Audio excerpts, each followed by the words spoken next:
The first episode of It, Welcome to Derry, wastes no time reminding us that this isn't just another prequel of a famous horror series, it's literally the birth of a nightmare. Right in the heart of 1960s Derry, a small boy named Matty Clements goes missing under terrifying and unexplained circumstances. What starts as a simple night at the movies turns into a horrifying mystery that grips the entire town. But what really happened to Matty? Is he just another victim of Derry's curse, or is there something more sinister at play? As the show unfolds, one thing becomes clear. Matty's disappearance isn't just an accident, it's a warning that Derry's darkness is stirring once more. So let's try to find out what happened to Matty together, shall we? That said, before we get into our explanation, we do have a very small request. If you like our content, please support us by subscribing to our channel. This is a small click for you, but for us, it means a lot. Thank you. Let's begin.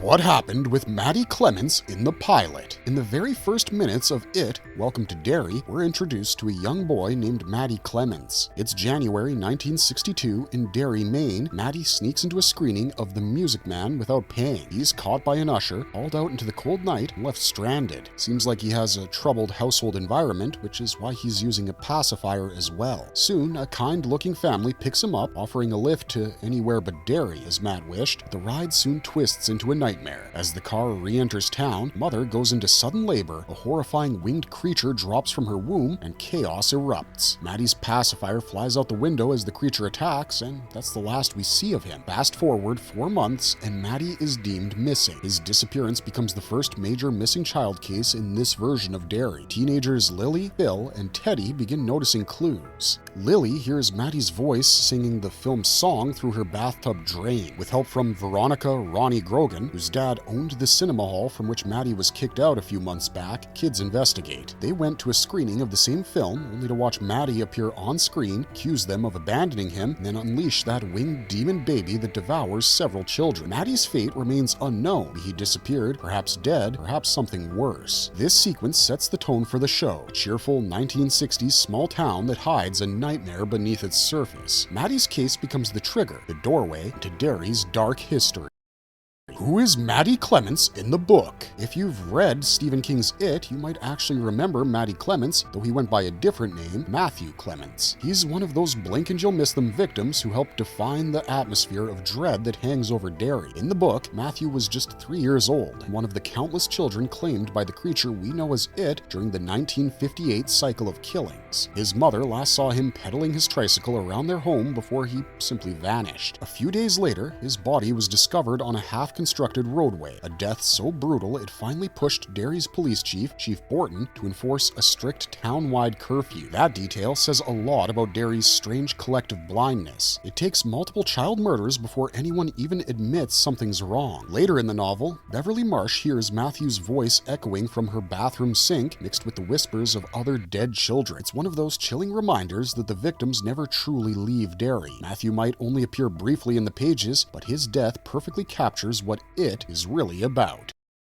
5 theories about the fate of Matty Clements. When we try to answer what happened to Matty, we have to keep 2 things in mind. One is the book's version of Matthew Clements, who's a known 1958 victim. The other is the show's Matty Clements, who disappears in episode 1 under very different and more cinematic circumstances. From those 2 starting points, we can build a handful of believable possibilities. We've put together a collection of the best theories, each one rooted in either King's original lore or the visuals and beats the show gave us.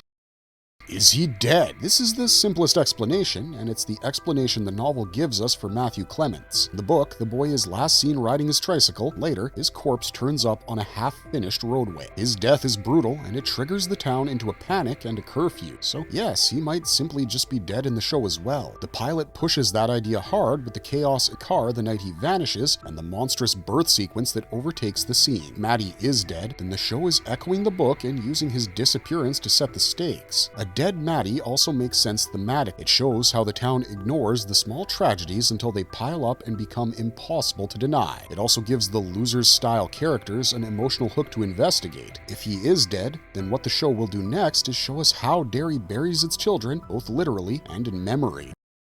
Was he kidnapped? Another chilling possibility is that Maddie wasn't killed outright, but taken by it itself for something far darker. In Stephen King's world, creature thrives on fear, and sometimes it prefers to draw out that terror rather than end it quick. We've seen this before in how Pennywise manipulates his victims, luring them into dreamlike states before consuming them. So what if, this time, the entity needed Maddie for a purpose, like a ritual, rebirth of some kind? Think about that terrifying sequence in the car. The baby's birth feels almost ceremonial, like a creation rite. What if the creature took Maddie to complete that ritual, to fuse innocence and evil, or to mark the beginning of its new cycle? The show's eerie 4-month time jump also fits. Maybe Maddie's disappearance wasn't random. Maybe he's being kept somewhere beneath Derry, transformed into something the town will soon have to face. If that is the case, then Maddie isn't just a missing child, he's a chosen vessel, and a part of the ritual that lets Derry's ancient evil return again. That's not a kidnapping for ransom, that's a kidnapping for rebirth.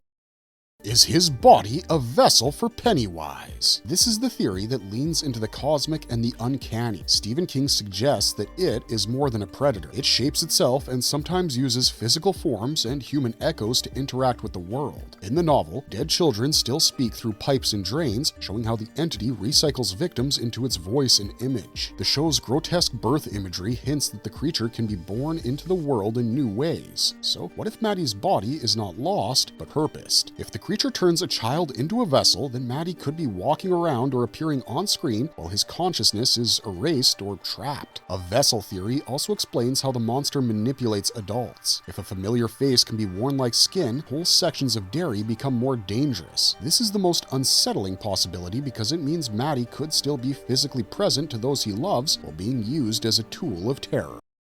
Is Maddie the key to Derry's cycle of fear? Another angle is to treat Maddie less as a victim and more as a trigger. The feeding cycle idea is central to King's mythos. Every 27 years, the creature stirs and the town pays a toll. Maddie might be the spark that awakens an older pattern. In the pilot, his disappearance is not an isolated incident, it's framed alongside other town disturbances and weird births. If Maddie is the first domino, then his fate matters beyond his own life. The town's memory, its fractures, and its rituals could all align around a child chosen or marked by the entity. That makes Maddie a symbolic figure. His disappearance would then be a narrative device that activates other characters, forces secrets into daylight, ensures the monster has fresh fear to feed on. In short, Maddie could be the appliance that turns the town's latent dread into active carnage.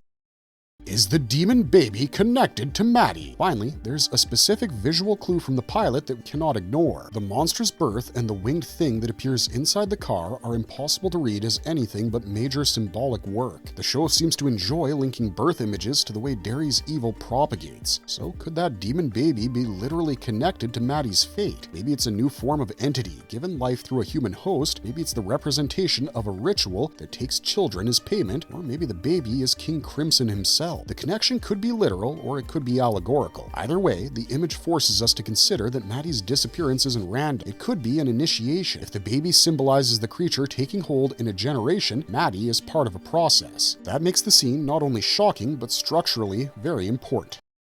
Marvelous verdict. That brings us to the end of this video. Maddie Clements' fate might still be a mystery, but it's already doing exactly what Welcome to Derry needs. It's making us question where the evil truly begins. Whether he's a victim, a vessel, or a pawn in something much older, Maddie's story feels like the spark that's reigniting Derry's endless nightmare. His disappearance reminds us that in this town, death isn't final, and innocence never lasts for long. This is how the season starts. We're in for a truly haunting journey. But what do you think happened to Maddie? Drop your theories below, and don't forget to like, share, and subscribe because we'll be here every day digging deeper into the horrors lurking beneath Derry. If you enjoyed this content and want to join us on our deep dive into Derry's history, don't forget to leave a like and subscribe to us if you haven't already. Otherwise, thanks for watching, stay safe out there, and have a marvelous day.